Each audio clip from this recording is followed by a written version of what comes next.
Thank you, Chairman. Before I begin the questions, I do want to dig into the concept of the market for energy production, because Democrats actually really agree.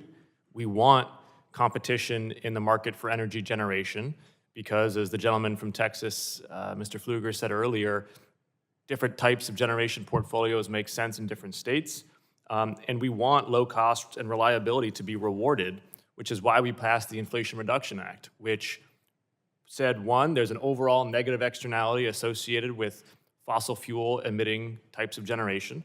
And so we're going to issue a tech neutral tax credit to all clean sources of generation that don't have greenhouse gas emissions, which have a negative externality. But we're not going to pick winners or losers in that form of clean energy generation.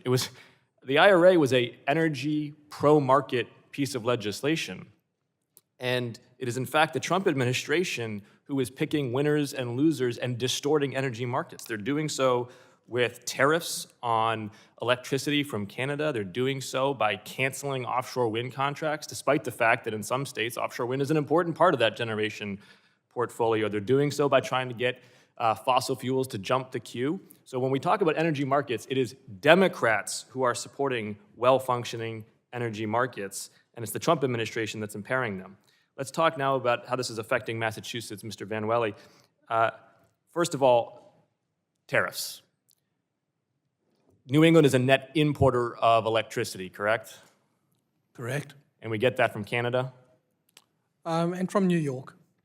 But New York gets some from Canada, too. Correct. Now, under Chapter 27 of the Harmonized Tariff Schedule of the United States, electrical energy is identified as a good but has a, quote, free tariff designation and is not subject to the border entry procedures through which custom duties are imposed. Public statements have suggested that it would not be tariffed, but do you know? We do not know. We have asserted what you have just said, but we have also put in a backstop, which is to ask the FERC to give us the permission to allocate the cost if we need to collect those monies. And what is the cost of that uncertainty to New England ratepayers? It depends on the level of the tariffs. At the level of 25%, there's probably of the order of about $160 million a year. And even the uncertainty is impairing your ability to run the grid? Not at this point. So tariffs, will affect price in some way.